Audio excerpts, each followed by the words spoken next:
Hello, welcome back to my YouTube channel. Today in this video we will discuss about uterine fibroids. So without wasting any time, let's begin our video. सबसे पहले हम जान लेते हैं कि uterine फिब्रोइड क्या होता है. नाम से देखते हैं कि हमें क्या समझ आ रहा है. यूट्राइन मतलब हमारा जो यूट्रस होता है उसकी यहाँ पे बात की गई. जैसे हमारा ये यूट्रस है, ठीक है, यूट्राइन. और फिब्रोइड मतलब क्या होता है कि जो हमारा मास है वो उसकी एक्सेसिव ग्रोथ हो जाए. जैसे यहाँ पे कहीं भी उसकी क्या कहते हैं, मास की ग्रोथ हो रही है, एक्यूमुलेशन ऑफ टिश्यूज कह सकते हैं. उसे हम क्या कह देते हैं, फिब्रोइड कह देते हैं. तो ये होता है हमारा यूट्राइन फिब्रोइड. ठीक है, ये क्या होते हैं, नॉन कैंसरस ग्रोथ होती है. ठीक है बच्चे. इसके बाद हमारे पास आता है इनके अलग अलग names.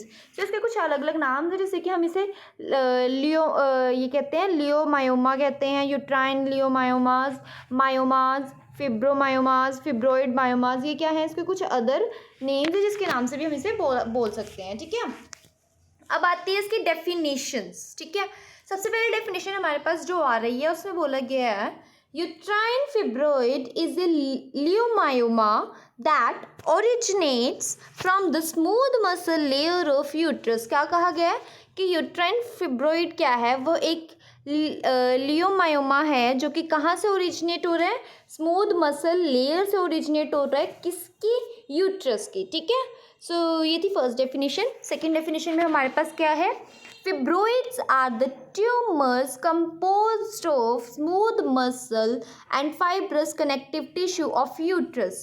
These are commonly benign tumor. ठीक है, इसमें क्या बोला गया हमारे पास कि फिब्रोइड्स क्या है, वो एक ट्यूमर्स है. ठीक है, ट्यूमर्स है जो कि कहाँ से कंपोज है, मतलब बन रहे किससे हैं, स्मूथ मसल से बन रहे हैं और फाइब्रस कनेक्टिव टिश्यू से बन रहे हैं. ठीक है, फाइब्रस कनेक्टिव टिश्यू से बन रही है, किसके, यूट्रस के. दीज आर कॉमनली क्या कहते हैं इसे हम, commonly benign tumours. Benign tumours कौन से होते हैं, वो ट्यूमर्स जो कि लोकलाइज या स्पेसिफिक लोकेशन के लिए मतलब कि होते हैं. ठीक है, नेक्स्ट हमारे पास डेफिनेशन आती है, a uterine fibroid is a non-cancerous tumor that originates from the smooth muscle layer and accompanying connective tissue of the uterus. ये भी ऑलमोस्ट सेम ही है. इसमें क्या बोला गया है कि यूट्राइन फिब्रोइड क्या है, नॉन कैंसरस ट्यूमर होते हैं, मतलब जैसे आपको बताया था कि नॉन कैंसरस ग्रोथ होती है इसमें सेल्स की. ठीक है, और ये कहाँ से ओरिजिनेट हो रहे हैं, स्मूथ मसल लेयर से, और कनेक्टिव टिश्यू किसकी, यूट्रस की. ठीक है, आई होप आपको अब तक तो ये क्लियर हो गया कि यहाँ पे किस चीज़ की बात हो रही है. अब हम बात करेंगे इसके टाइप्स के बारे में. On the basis of location ये 3 टाइप्स का है, इंट्राम्यूरल, सबम्यूकस और सबसीरस. ठीक है, इंट्राम्यूरल क्या होता है कि वो फिब्रोइड जो कि यूट्राइन वॉल पे बन रहा है. ठीक है, मतलब ये हमारा यूट्रस है और इसकी जो यूट्राइन वॉल होती है वहाँ पे वो क्या हो रहा है, बन रहा है. उसे हम कहते हैं इंट्राम्यूरल.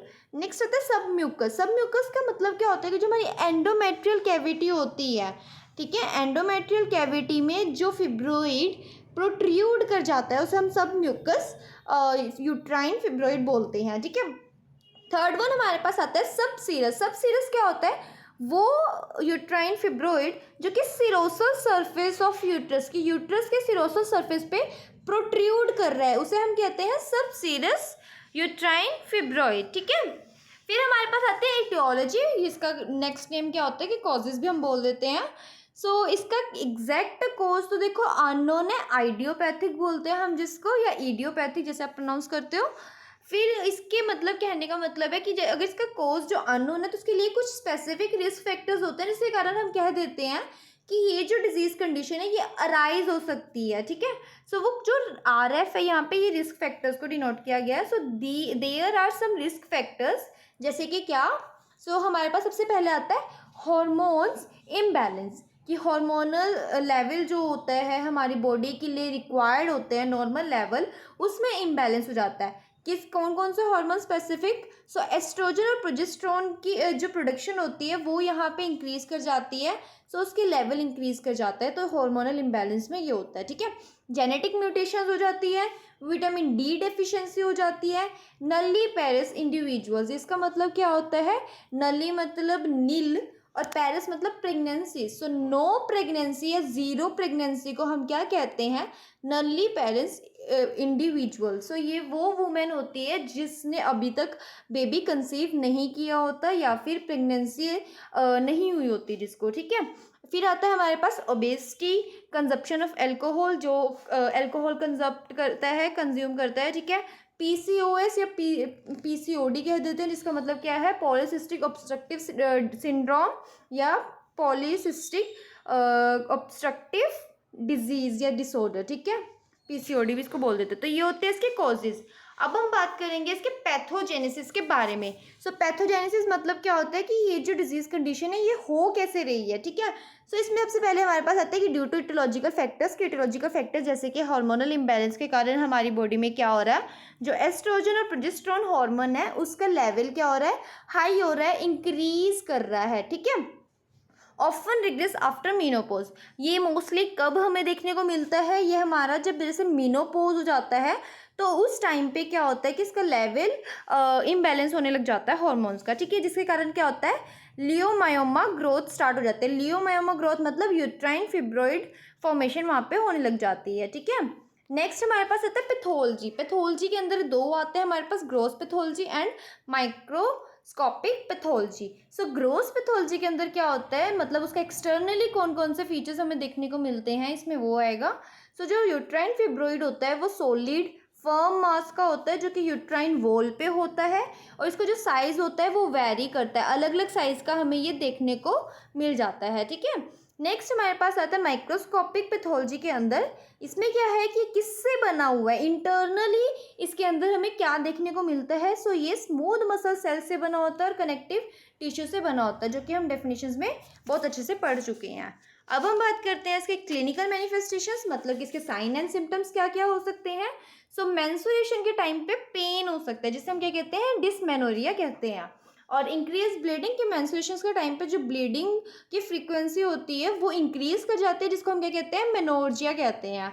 यूरिनरी फ्रीक्वेंसी हो सकती है, और UTI urinary track infection, infertility, जैसे हमने पढ़ा था नल्ली पेरिस इंडिविजुअल भी होते हैं इसमें, तो इनफर्टिलिटी भी हो सकती है।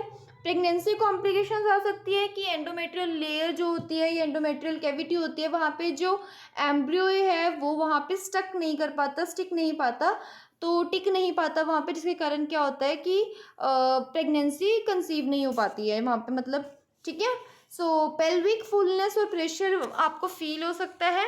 डायग्नोस्टिक इवेल्यूशंस क्या होते हैं, कि हम कैसे पता कर सकते हैं किसी को ऐसा कुछ हुआ है। सो हम मेडिकल हिस्ट्री लेंगे पेशेंट की, फिजिकल एग्जामिनेशन करेंगे। फिजिकल एग्जामिनेशन में हम पैल्पेट करके देखेंगे एब्डोमन और एब्डोमन वाले एरिया को, वहाँ पे हमें कुछ सॉलिड सा, ठीक है, टेंडरनेस सी फील होएगी कि जैसे कुछ हार्डनेस सा अंदर बल्क सा कुछ है, ठीक है।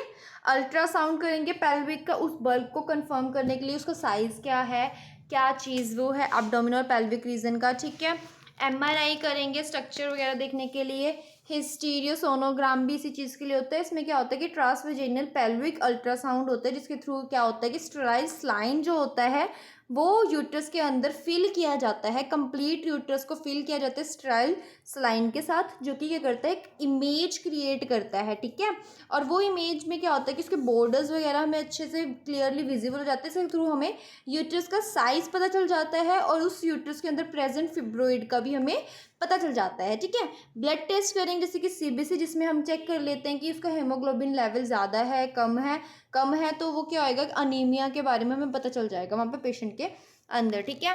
और हम क्या चेक करते हैं, BHC, जिसके फुल फॉर्म क्या होते हैं, बीटा ह्यूमन कोरियोनिक गोनेंट्रोपिन। तो ये प्रेगनेंसी के टाइम पे ये टेस्ट लिया जाता है। हिस्ट्रोस्कोपी होती है, एंडोमेट्रियल बायोप्सी भी होती है, जो कि टिश्यू सैंपल लेके हम बाद में एनालाइज करते हैं, जो कि जिसे हम कंफर्मेशन टेस्ट भी बोलते हैं। कुछ कॉम्प्लिकेशंस है इसके अंदर, जैसे कि रिकरेंट स्पॉन्टेनियस अबॉर्शन, मतलब बार बार अबॉर्शन हो रहा है, ब्लेडर कंप्रेशन हो गया, बोरल ऑब्स्ट्रक्शन हो गया, इन्फेक्शन हो गया, माल पोजिशन ऑफ द फीटस हो गया। सो आज की वीडियो में इतना ही था। आई होप आपको समझ आया होगा। मिलते हैं नेक्स्ट वीडियो में। Bye bye.